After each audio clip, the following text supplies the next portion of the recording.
Hey everybody, Mr. Andrews. Here it's Thursday. Again, halfway through May already. It's the 14th. Just kind of crazy to believe that we're halfway through the month. I think we got concurrent streams going on. I think Mr. Murray is still on for his language arts stream. Sorry about being all blown out here. Let me try to fix some of the lighting. There we go. If you're watching that, I hope this stream doesn't interfere with anything that he's doing, but I didn't want to, wait too long just to ensure that, we're not wasting other people's time. If, some students have other things to do, so I get that. Um, but I hope we can get some of you guys to join in on the seventh grade live stream here. We'll be going over the next assignment in our Blizzard bag packet, which is assignment 7. Um, Maybe you caught a little bit of eighth grade stream yesterday, which we did go over that seventh assignment in the Blizzard bag. That one was going over. Let me pull it up just to double check. Oh, the great state. That's right.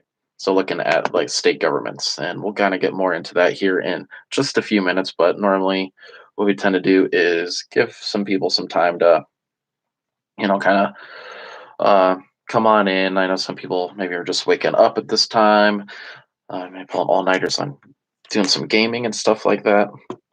But in terms for me, just kind of having one of those days where it seems like I don't know, just in a bad mood. I don't know really why or what the reason for that is. It just kind of am. Having some real fun issues with some of my like flash drives or those little jump drive things, and looks like one of mine got bent, and that's kind of my work one, and I'm not able to see it on my computer. So that's putting me in a fantastic mood right now. So apologies if I seem be in a bad mood. It's just kind of like I said, one of those days where if something can go wrong, it is going wrong. So I'm hoping I can get this fixed. And if I seem preoccupied with other stuff, that's maybe what I'm doing. That's what I was trying to do for the last like 10 minutes here is get this figured out before the stream started. Like I said, I saw that Mr. Murray was still going on his live stream. So hopefully we can get some of you to switch on over once he is all finished. But yeah, it's Thursday, again, halfway through May, which is insane to believe the school year, for whatever it's worth, is just about done. I know, again, this is not the school year any of us probably had in mind. Whether you guys like to admit it or not, you guys probably miss being in the school. You miss seeing your friends. You miss seeing the teachers, at least some of us anyway. But yeah, hopefully, I hope everybody's doing the best they can. I hope everybody's staying safe. Looks like the sun's finally starting to poke out, or trying to anyway. This morning was kind of ugly with all the rain. Um, yeah, we'll get going here in just a little bit. Like giving people a little bit of time to stroll on in. See, we have Nathaniel just joining us. Nathaniel, good to see you here, bud. Haven't really started just yet. I saw Mr. Murray was still going, a little bit after 1, so I wanted to make sure to give you guys some time to finish up there. But I appreciate you joining us here. Hope you're doing well. Hope you're staying safe, Nathaniel.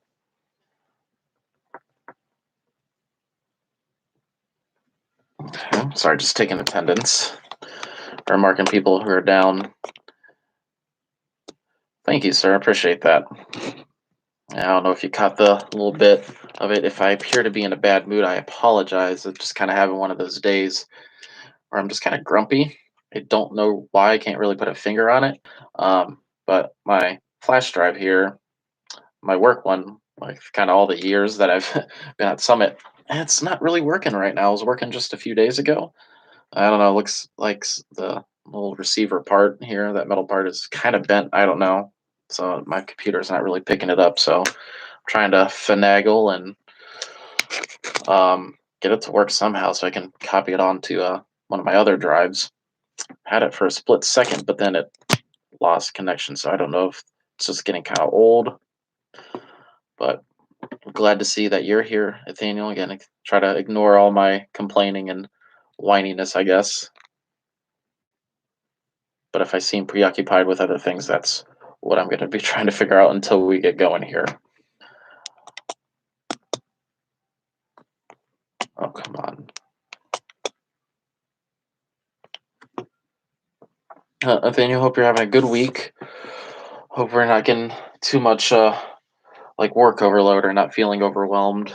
With the school year only lasting probably a couple more weeks, right? It's kind of crazy to think. One, it's already Thursday, which is just really getting harder and harder for me to keep these days straight. Knock on wood, I haven't yet hit that kind of point where I'm just like very bored or kind of getting all anxious and stuff like that with staying home. Got enough here, I guess, to keep me busy between the kids and projects around the house and the teaching and all that. But I don't know. It's just crazy to think that it's it's May 14th. Um, and like I was saying in yesterday's stream, it's bummed out because there's a lot of fun things, for excuse me, for you guys for seventh, eighth, and sixth graders for different, field trips, activities, things we had planned, or whether it was things coming to the school to have you guys do and stuff like that. And seventh grade, we normally do a baseball game and stuff for kind of the end of the year thing, which was always a lot of fun. And this would have been a fun group to take to the baseball game. We had a lot of fun last year. It was a perfect day for a game. But obviously with baseball not being a thing right now, and school not being we're going to a physical school and can't really do that.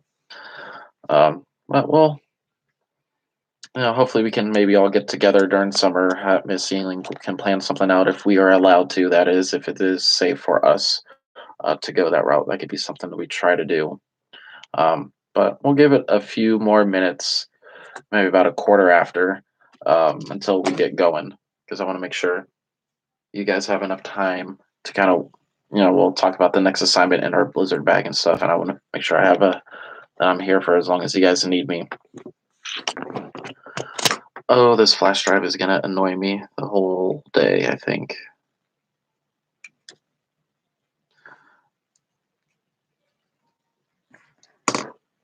It's so crazy to think that all the documents and files and stuff we work on could all be, fit in something like this, and even smaller now. They look like they're sometimes the size of a mouse receiver. Um, yeah, so. Hi, Katana. Hi, Tristan. So, what I was just kind of ranting to Nathaniel about, and apologies, Nathaniel, but getting somewhat of a late start. I saw that Mr. Murray was still streaming a little bit after 1, so I didn't want to you know, go on exactly at 1 in case he was going over something important. And if you guys were attending his, I want to make sure you guys have enough time to kind of switch over and get things ready. But I'm going to apologize in advance if I seem kind of grumpy or irritated, agitated, any kind of those things. I'm just kind of having a bummer day. I don't really know why. Just in one of those moods. Slept fine. And then just, I don't know. I'm having issues with one of my flash drives not working. That's my work one. So it's not showing up on my computer. So I can't really see any kind of the things I've been needing and stuff like that. So that's kind of annoying. So again, apologies in advance if I seem irritable. Jeremiah, good to see you, sir. Thank you for coming. We'll get going here in just a minute or so. We're going to be going over assignment 7 in our Blizzard bag. So if you don't have your social studies Blizzard bag, please make sure you grab it. I know Katana, you were hanging out a little bit in yesterday's stream with the 8th grade, so some of this may be review, or if you just popped in and say hi, maybe you might have a slight leg up on your account or your classmates here. But yeah, we'll get going on that. And today's stream will solely just focus on assignment 7. It's called The Great State. And if I'm able to, and what I'd like to do is post a separate video. Hey, Nick. I just popped in and said hi and left. Yeah, that's what I figured. Um, I'd like to try to upload a separate video maybe later tonight or sometime tomorrow to go over maybe assignment 8.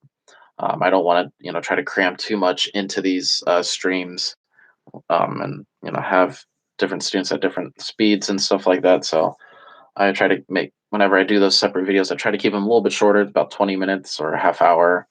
But yeah, this episode or this stream will last or will focus, sorry, on just assignment 7 in our Blizzard bag. So I'm going to pull mine up here. I don't have a physical one, I just have it on my Google Drive. So let me get that up and ready. So this will be assignment 7. It's called The Great State. And obviously, what this is going to focus on is state and kind of how they are similar, but also slightly different compared to our kind of federal or our national government. A lot of the other assignments we've looked at so far have been looking on kind of the origins or this big idea of kind of what is government, who came up with this idea of government, or what are the different views or beliefs on government. We saw that with Thomas Hobbes and John Locke, Jean Jacques Rousseau, and a couple others when we were looking a little bit into philosophy, kind of seeing, all right, who has the right to rule? What is this idea of a social contract or this agreement between the citizens and a ruler, whether it's a king or whether it's in the form of a democracy? So a couple of those assignments really did focus on this kind of bigger question or this big picture that calls in the question, what is government? What is the purpose of it? And what role do people have in the government? Are they, or should they be able to have a voice or have a say in the government and have a voice in the decisions that affect their lives? Or should they just kind of give up some of these protections, give up some of their rights to be ruled by maybe a strong king in a monarchy? Otherwise, people are just going to be in conflict. They're going to be in war all the time. That was kind of more Hobbes' idea. And then last week we focused on looking at ancient Greece, in ancient Athens, the kind of first example of a direct democracy. Again, it's different compared to maybe what we're used to here in the United States with a representative democracy, and that being a form of democracy where people vote really for other people to represent them. So that's why we vote for our state representatives. Vote for people on a smaller kind of scale. In a direct democracy, people are themselves actively participating, and they get to make the kind of decisions. We were able to look at that more in depth in last week's assignment. But this assignment, assignment 7, is um, the great state. Okay. So again, kind of going back, we started with checks and balances, and we start getting into the philosophy and this idea of government. Really, kind of where does it start, and what is a good example of a democracy that we kind of pull from here in the United States. And now we're going to see how state governments work. So we got all last Blizzard Bag assignment was really focusing on the federal government, looking at those 3 branches, what they're all responsible for, and then how they balance each other out with checks and balances and this idea of a balance of power. So state governments, and with everything going on in the world, or specifically here in the United States, we're actually seeing a lot of good examples of how state governments run and how individual, I guess, each kind of state is in this kind of bigger pandemic, I guess. So it's not necessarily, the United States doesn't just have one government, where the citizens that live throughout all 50 states and other territories follow only the rules of the national government. We don't only follow the rules that are in or that are made in Washington, D.C. We follow the rules that are made in the city of Ohio. We follow the rules that are made in the city of Akron or whatever city or town you may be living in. So it's kind of like I think I made the example of like a pyramid yesterday. So obviously you have your national government at the top, then below that you have your state governments. On the next level or the next tier, you have your city or like municipal governments. So we're going to kind of see how this all kind of works together, and it all falls under this concept of government called federalism. Okay, whereas you have the states have their own kind of abilities or have their own way to operate under a much larger federal government. So I'm going to approach this very similar to how I do the other ones. I'm going to go ahead and do the reading out loud. You guys are obviously more than welcome to follow along. If you want to read on your own, that's fine. If you got questions, go ahead and put them in the chat, either myself or some of your classmates. We're here to help you guys out. I'll work on a little bit of the answers with you guys. I did that for the 8th grade yesterday. So a few of the like activities, I gave a couple answers just to kind of give you guys an idea to get you started. So I'm going to go ahead and pull mine up, and I'm going to start the reading. And if you got questions or anything, please let us know in the chat. Okay. So the great state. So, state government, sound familiar?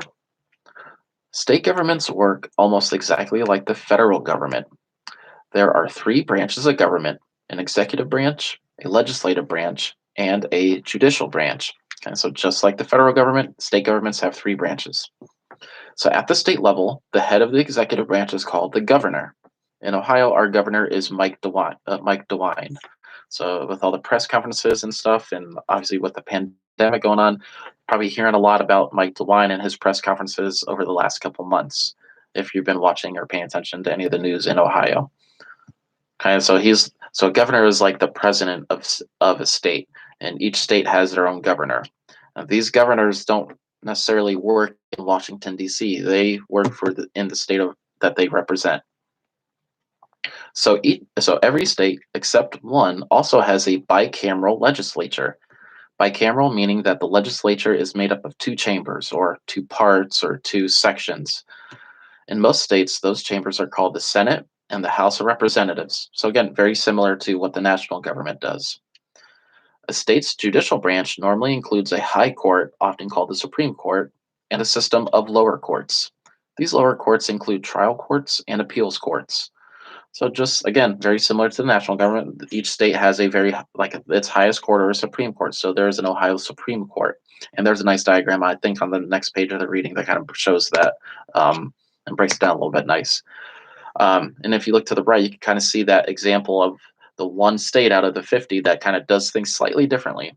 So they have a unicameral, or kind of one house or one part of their legislative branch. So Nebraska is the only state whose legislature has one chamber, not two. Instead of having a Senate and a House of Representatives, Nebraska legislature just has one group of representatives that does all the lawmaking. So that'd be a unicameral, okay, instead of a bicameral. Again, use your prefix there. So bicameral, think of like a bicycle, meaning two. Bifocals, your glasses, so two sets of lenses. Binoculars, okay, have two lenses to look through, or two scopes to look through. Okay. So the second paragraph of this first little section here. So a state's three branches interact just like the three branches at the federal level. The purpose of having three branches is to balance power so that not one branch or that no one branch becomes too powerful. Okay, sounds familiar? The state's legislature passes the laws, okay, just like at the national level, and the state's governor can veto laws that are passed. So just like a president can veto legislation passed in the Senate or in the House of Representatives. And the state's high court has the power to decide whether state laws violate the state's constitutions. Okay, so those are just some of the examples in which each branch can check or limit the power of another. And there's a plenty more, but those are kind of the big examples that they're going to go over. So again, very similar to the federal government. And when we say federal government, meaning kind of the national government, the government in Washington D.C., it is. State governments are set up very similar, and that'll kind of makes things a little bit easier to understand. So let's go ahead and take a look at each branch of the state governments a little bit more in depth. So we're going to start looking at the state legislative branch. We're about the second section here, about fourth of the way down. So the state legislature is the state's lawmaking body. The state's legislators, which are the actual people, okay, those are the state's lawmakers. So each state is divided into legislative districts that contain roughly the same number of citizens. So this could be something that you could look up. You can search, what district do I live in? Um, and something you might miss is how the districts are drawn out, or how they're kind of, or how they look. They look very, very weird. They're not like perfect squares or circles or anything like that. They're all very, they go every which way. And that's because people get to really design the districts. And it's a very controversial issue, something that's more or less kind of focused on in high school. We could spend a lot of time looking at districts and how they're made and stuff. If you ever hear the term gerrymandering, that's what it's referring to, is how these legislative districts are drawn. So, that, like I said, that could be something you do if you just pull up a new tab, if you're on a phone or computer or whatever. You can just search what district, and it might autofill says, "Am I in?" And if you allow, the Google or whatever search engine you use to use your location, you can kind of see that. So if I'm going to find my representative, It's going to ask for your zip code, so it doesn't need specific um, location, but I guess just your general area. Okay. So this would have been something that we, could vote on. It gives you some possible options. So I believe I live in District 11. It gives me a couple different options. Um, so that's again something that you could easily search online and check out if you're interested in. Especially when in a few years when you guys should be able to vote. Oh, maybe it's the eighth grade they'll be able to vote in the next election. You guys still have a while, unfortunately, but something to think about. All right, so let's get back to the reading here. So each state is divided into legislative districts, that contain roughly the same number of citizens. It's not exact, it's roughly.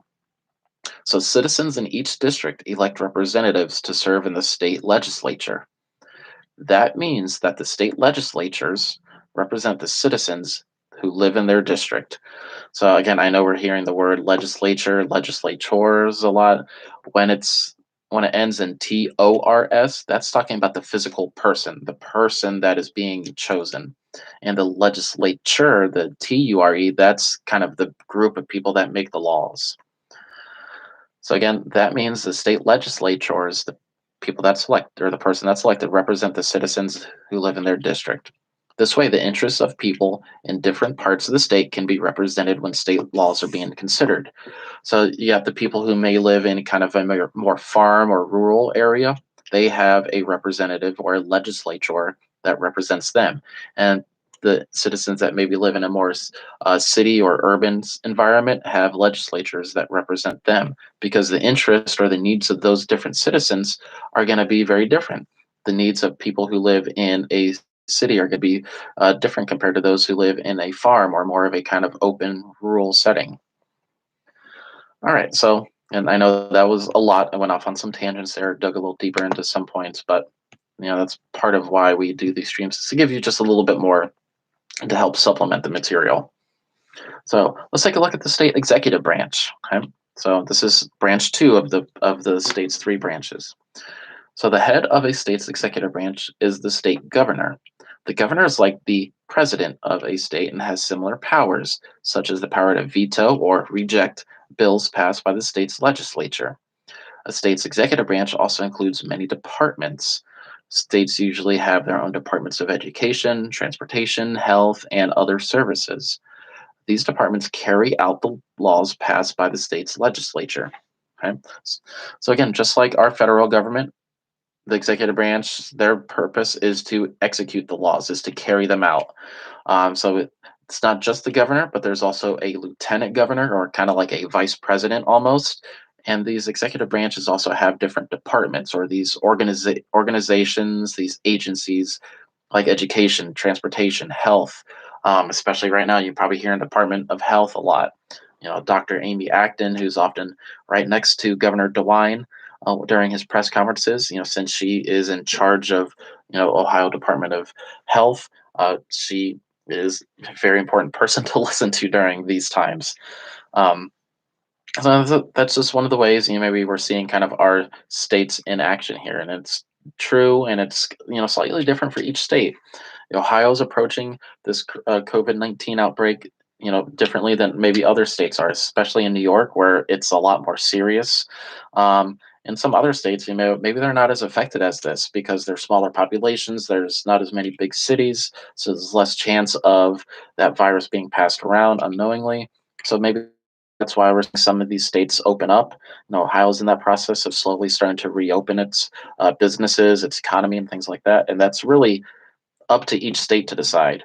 We Each state does not need to necessarily listen to or wait to listen to the federal national government and for them to say, okay, this is the date when you can reopen. It's up to the state governors. It's up to the state governments to really decide that and really try to think of what's best for their people. And it's a very tough decision. It's definitely not a position I would like to be in. Think about the millions and millions and millions of people that live in states and how that can really how a decision like that could affect the lives of people. So I got deep there, I got kind of heavy for a second, so we'll try to lighten the mood here again a little bit. So let's go ahead and take a look at the state judicial branch. Again, there's that diagram I was mentioning earlier. It's kind of a nice layout to kind of see how state judicial systems work. You got the state Supreme Court at the very top. Below that, you have appeals courts. Below that, you got there's the superior courts, and at the very bottom, you have your municipal or city courts, or justice courts. And those are the ones for like smaller things like misdemeanors and whatnot. But they'll get into a little bit more detail here in just a second. So it's the state judicial branch. So at the state level, like the federal level, cases start in a trial court. In many states, the trial court level is called the superior court. States also have appeals courts where people can fight a trial court's ruling. And, of course, every state has a high court. A state's high court reviews the decisions made by lower courts, supervises the other courts, and interprets the state's constitution as it applies to the law. State judicial branches also include a level of courts below the trial courts. These courts handle the thousands of smaller issues that come up every day, such as traffic tickets and minor crimes called misdemeanors. So those kind of petty, I guess, crimes we'll call them, and things that don't, or I guess what kind of what you might see a lot on TV. Those might be your more municipal or city courts. Okay. All right, so that was page one of the reading. And give you guys a second here. We're gonna start page two. But if you do have any questions, please, put them in the chat. I can help you, or classmates can help you. Again, if I seem slightly distracted, I'm still trying to potentially see if I can get my flash drive to work here. Doesn't seem to want to cooperate very much. Okay, so the great state, about to start page two of the reading here. So state laws. Okay. So again, page one was kind of overview of what does each of those three branches do in each state. Now we're kind of getting into actual nitty gritty, the details about it. So state laws. The state's legislature is a state's lawmaking body, but in all states, the quote law of the land is the state constitution. So just like the United States Constitution, the state's constitution describes how the state's government must operate. So there is the federal constitution, or the constitution for the country as a whole, but each individual state has their own constitution. Okay? It may also include other laws, such as requiring a free education for state citizens. In addition to the state constitution and the state legislative branch, there are usually other ways the laws can be made in a state. In many states, the initiative process allows citizens to draft laws they would like to see adopted. If citizens collect enough signatures, the law will be placed on the ballot for state citizens to vote on. Okay? So, again, this is one of the ways in which citizens, regular people, can have an influence or have a great effect on laws they want to see either made or changed, perhaps. You got to collect enough signatures. I don't know the specific number of signatures you need to collect off the top of my head, but it's something maybe you've seen done in your community, or it's something you've seen portrayed in a TV show or movie. Okay? But it is something that citizens can do. If citizens collect enough signatures, the law will be placed on the ballot for state citizens to vote on.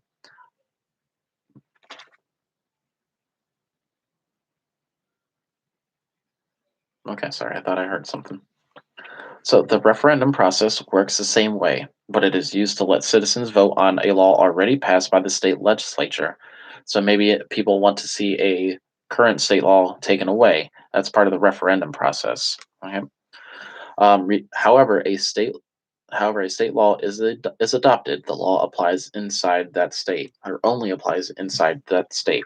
So, here in Ohio, we may have specific laws that don't apply to people, to maybe somebody who lives in the state of California, and California has their laws, that don't work in Ohio, and the same thing. Again, these are the laws that apply only to the citizens in that specific state. So that's why some laws have different states in terms of, a lot of things you may be hearing about in the news. Um, whether like medicinal marijuana, things like that. That's up to each state to really decide. But that's been obviously a very common, or kind of big issue of late, over the last few years, for each state to really decide on whether to kind of legalize that or not. So, all right, services. State governments provide many services to state citizens. These includes things like police, fire safety, child protective services, roads, schools, and parks. So those are just some examples and give us half a dozen there. One of the biggest services is maintaining the state's infrastructure, which is the basic support structure that serves a geographic area, such as transportation, think roads, communication, think cell towers, and power systems. Those big power grids you kind of see, off the highway sometimes. All of these services cost money and are generally paid for with taxes collected from citizens. Usually, however, states cannot afford to provide all the services citizens need. Very often, states look to the federal government for help. The federal government gives states money in the form of grants, which are sums of money designated for certain purposes, such as improving an airport or providing health care to low income households. Okay. So if a state is asking for a grant and they get that grant, that money has to go for a specific thing, can't be used in other parts. Um, so, oftentimes the necessities or the things that citizens need, the state government or maybe even the city governments can't provide everything. So sometimes they got to ask for a little bit of help, and that is one of the good benefits of this federal system of government that we have. This relationship between state governments and a national government. The national government is there to kind of help the state governments in cases like this. So regulations equal rules. So state governments also protect citizens by regulating or making rules about many activities. So doctors, dentists, accountants, builders, barbers, and many other professionals must be certified by state agencies. Okay? State and local governments enforce building codes that specify exactly how buildings must be constructed. They conduct food safety inspections at restaurants, check to make sure gasoline pumps are accurate, and administer tests to people seeking a driver's license. The state's agencies that carry out these regulations are almost always part of the state's executive branch.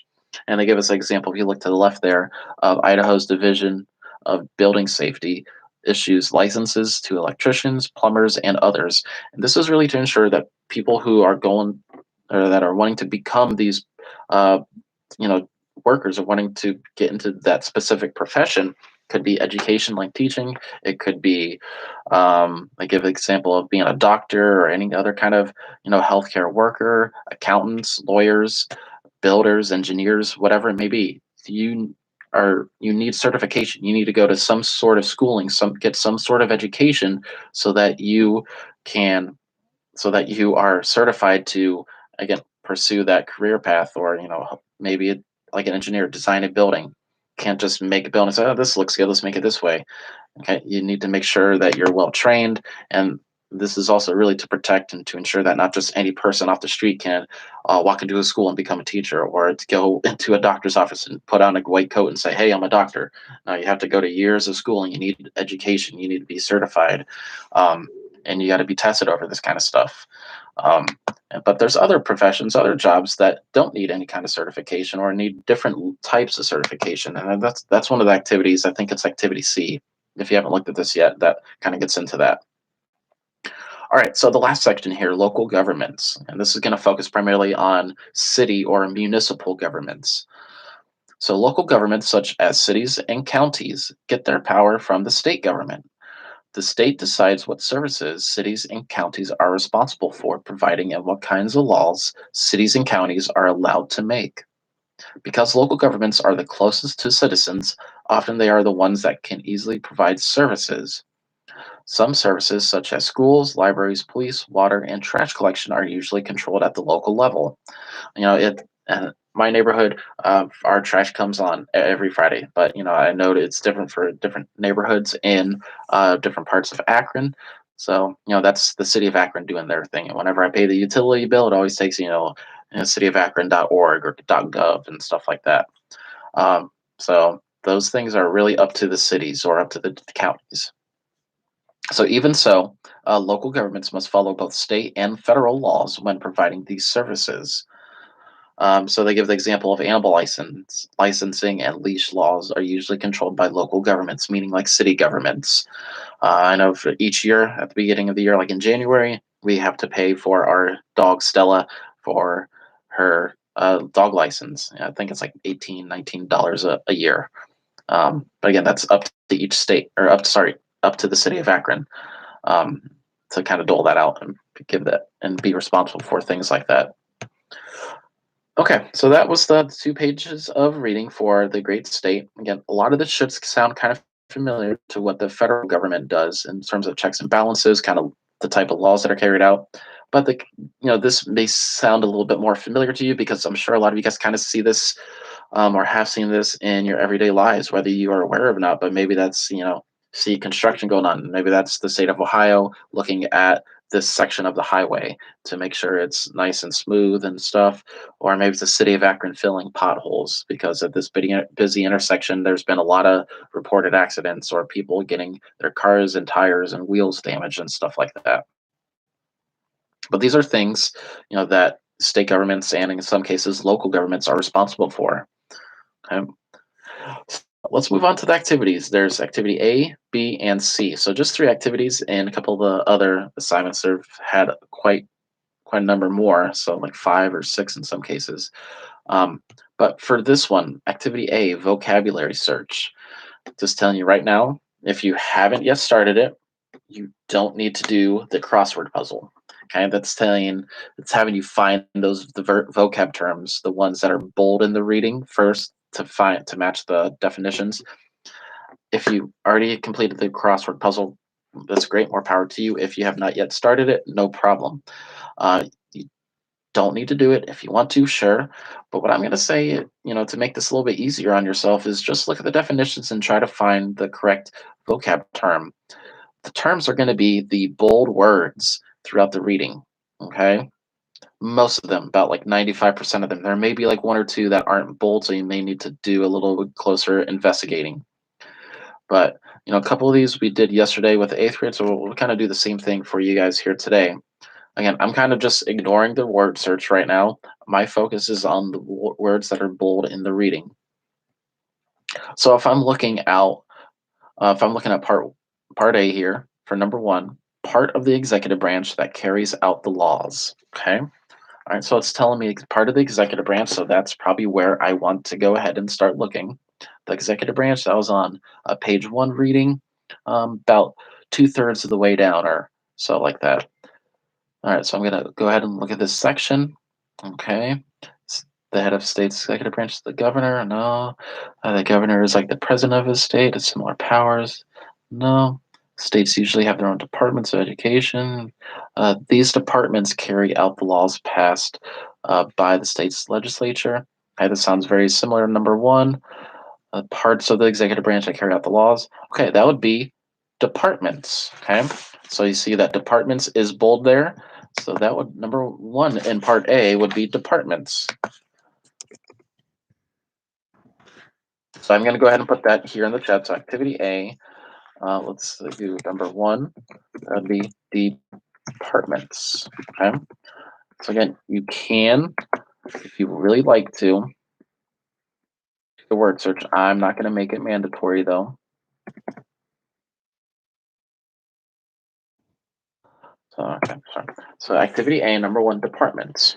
Right? Again, this is really just kind of a focus on the vocab for the reading here to make sure we get this foundational understanding. Vocab is key for a lot of these assignments, okay? Because it seems like a lot is being thrown at you, but once we get, sorry, I got my stuff here. Get the vocab down, it should be a little bit easier.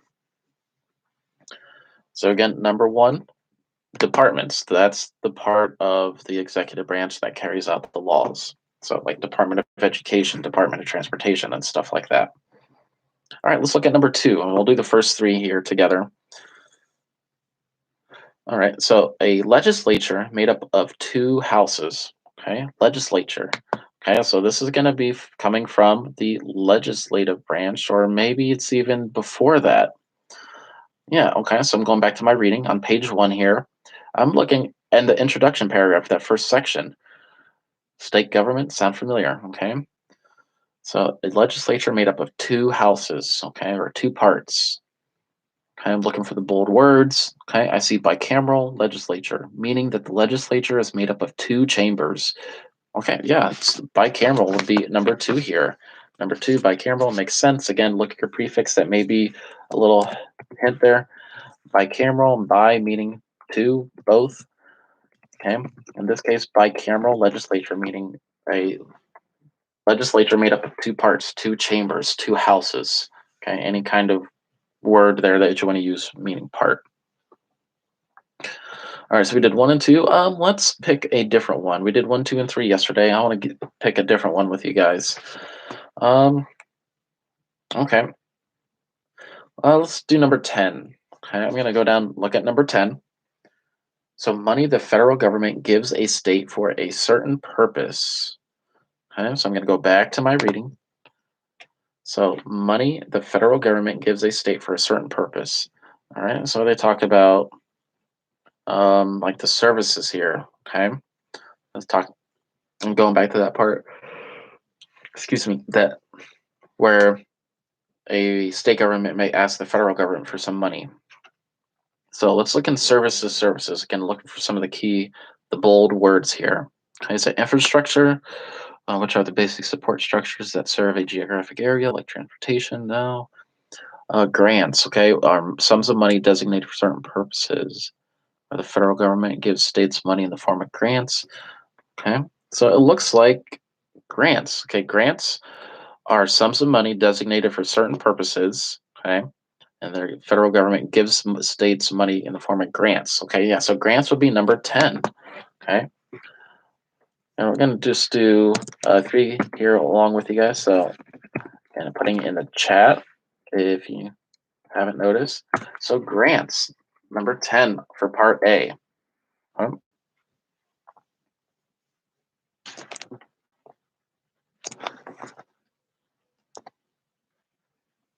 Give you guys a second, and then we'll take a look at part B here. I do have this version, but this is my teacher version. I'm going to show it off to give you guys answers. So this is what I am referring to whenever I'm maybe looking off screen. Okay. So like I said, I'll give you guys a second to get ready. We'll look at part or activity B. There's only 5 questions here, 5 parts that you need to do, and this one's a little bit different. I think I did 2 examples yesterday. Was 8th grade. We'll probably look at 2 as well and have you guys do 3 on your own. But part B reads like this. Okay, so that's incorrect. So there's something wrong with each of the following statements. Okay, so all 5 statements, they're not true. They need to be fixed. So figure out what it is, and cross out the parts of the sentence and make the corrections on the line. So again, the statements that are listed there for activity B, they're wrong. We need to fix them. So it's telling us 1, to cross out what's wrong, and 2, write down what is right or what needs to be changed. We don't need to rewrite the whole sentence. We only need to write the words to make it correct and to make it true. So let's go ahead and look at number 1 together. Okay. So it reads like this. Unlike the federal government, state governments only have one branch of government. Okay. So again, that's wrong. We know that. They told us. But we need to fix it so that it is right. So it says, unlike the federal government, just look at this first section. So unlike the federal government, well, we know there's a lot of similarities and a lot of things they have in common, state governments, that is, that they have in common with the federal government. So the first part for activity B here, so activity B, number 1, we're going to cross out unlike. We're going to write the word like instead. So this is activity B, number 1. And we're crossing out unlike, and then writing like. So it should read like this. Like the federal government, so far. All right, let's look at our next part of this sentence. State governments only have one branch of government. Okay. After going through the reading and stuff and following along, we should know that state governments don't have one branch. They have 3 branches, just like the federal government. So state governments only have one branch of government. Again, we need to get some of that out of there. So let's continue on with number 1 here. So we're going to cross off or cross out only have one branch. And instead we're going to write have 3 branches. So then that way, Number one should read like this. Like the federal government, state governments have three branches of government. Okay, so that is the accurate or that's the true statement here. And it's the same for 2, 3, 4, and 5. Okay, we'll look at one more in just a second.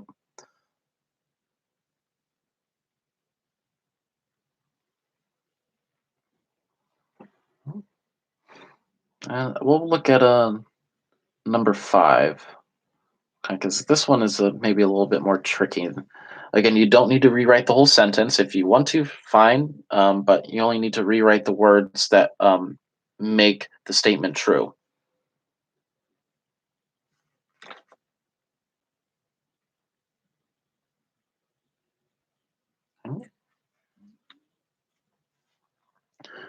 Okay, so we're going to take a look at number 5. Again, you guys can go in kind of any order. I'm just picking some random ones here. You could do in two, so you get a good idea or a good model to see how this is done, and then you can do the other 3 on your own. But number 5, again, how it's written, it's wrong. So we need to keep that in mind as we're looking at this. So local governments are independent and have the power to do anything they want to. And so that statement is wrong. What do we need to cross out? And this is probably the one with the most writing. So local governments, so far so good, are independent and have the power to do anything they want to. Okay, so this second part or the kind of tail end of the sentence is wrong. So if we go back to our reading or to the section on the second page of the reading, local governments, if we look at that first sentence, okay, or the first couple sentences, it reads like this. Local governments, such as cities and counties, get their power from the state government. The state decides what services and counties, or sorry, the state decides what services cities and counties are responsible for providing and what kinds of laws cities and counties are allowed to make. So we don't need to rewrite all of that, but we need to take the key idea from it. So first off, we need to cross out, and this is number 5. Okay, so we're going to cross out. So are independent and have the power to do anything they want to. Okay, so this is what we're crossing off. We're crossing out for number 5.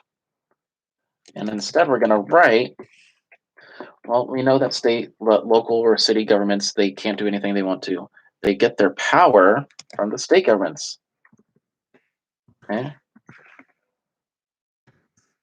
The power from state governments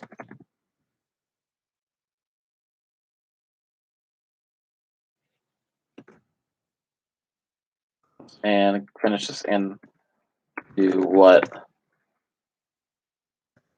the state says. Kind of help shorten the reading or shorten the writing, so it's not rewriting that all of it from that first section.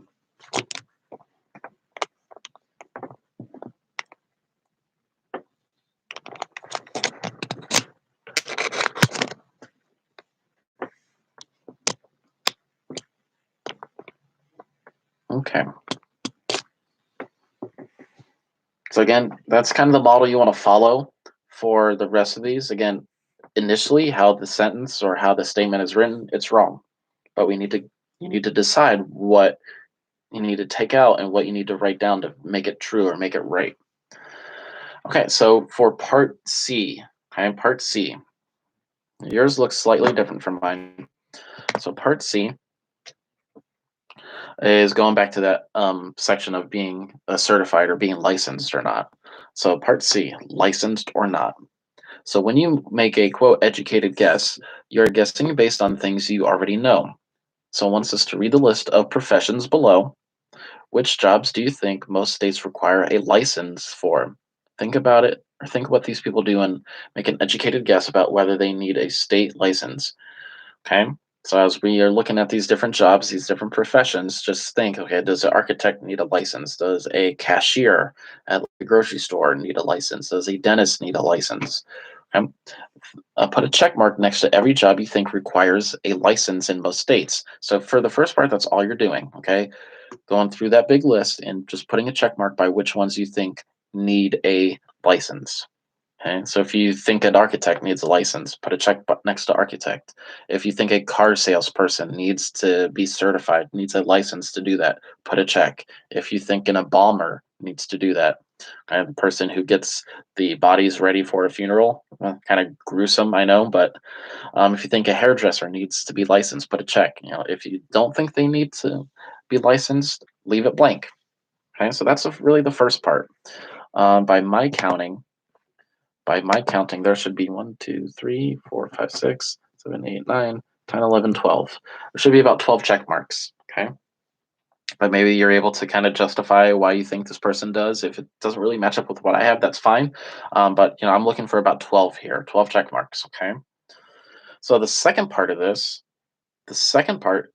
having us choose 3 jobs we checked. Okay. So maybe you've checked teacher, maybe you checked veterinarian, maybe you checked actor. Okay, just saying, you don't need to put those 3 down, but let's just say, for example, those are the 3 that you picked. We need to briefly explain why you think states probably require a license for that. Give a short reason, a short explanation. Okay, it doesn't need to be a full-on paragraph. Teacher does, by the way, so that's a freebie that I'm giving you. A teacher does need to be licensed, and again, that varies from state to state. For example, I'm licensed to teach in the state of Ohio. I am not licensed to teach in the state of Colorado. If I were to move, I would need to go meet those requirements, or to be certified to teach in Colorado, I need to go back to school, take some classes that they require their teachers to take. And the same thing if a teacher from Colorado moved to Ohio, they would need to get their license updated, and they would need to be certified. But teacher is definitely one of them, so that's a freebie on my part. But pick any 3 again for the last part here that you think need the license, and just give a reason why. If you think hairdresser, sure, just give a short reason why. It's probably not a person many of us have been to. Maybe you're lucky enough that your cousin or sister, brother, whatever, is a hairdresser, and they can help keep your hair looking nice during this time. We're supposed to be staying home as much as possible. I know my hair's going kind of crazy. That's why I'm covering it with a hat all the time. Because it's growing everywhere. But yeah, but that really wraps up here for the great state. Um, if you got questions, please email, please ask in Google Classroom, ask in the Google Hangouts thread that we have. Please don't forget about that. I still post, or I try to post every day, the little heads up about 15 minutes before I go live here. So if you don't have that, let your parents or grandma, grandpa know. It's like, hey, I think we should get this Hangouts app. That way we can stay in contact with the teachers, other students, and other family members, so we can all kind of help each other out, let you guys know of any big updates that are going on. I do have your guys' first set of Blizzard bag stuff. I in the process of going over those and grading them, so those are going to be coming in the grade book in just a little bit. But yeah, I'm gonna try to wrap it up here in the next minute or so, unless you guys have any questions. But that's really all I have for the great state for assignment 7. Like I mentioned before, I'm going to try to upload another video either sometime later today, tomorrow, this weekend, that goes over assignment 8. Assignment 8, I think, if I remember correctly, is called like Students Engage. Um, Again, the kind of back half or the second part of this Blizzard bag is really going over what kind of things you can do as a citizen and how you can be involved in your community, in your kind of the state or local governments and things like that. So we're really seeing or kind of highlighting what students can, or what students and regular citizens can do, and how they can be involved in their government, because it's something that affects every single one of us, whether you are aware of it or not. Okay, but like I said, unless you guys have any questions, which chat's been pretty quiet today, and that's fine. Um, I'm gonna probably wrap up here. But I hope you guys stay safe. I hope you guys are getting as much of this work done as possible. Take some breaks. Okay. I know it's a lot. But again, we're almost done. We got a few weeks left, guys. We're almost there. It's already the 14th. But like I said, unless you guys have anything else, I'm going to head on out of here. Thank you guys for coming and participating as much as you can. I know it's not always the easiest, but we'll see you guys next week. Stay safe. See ya.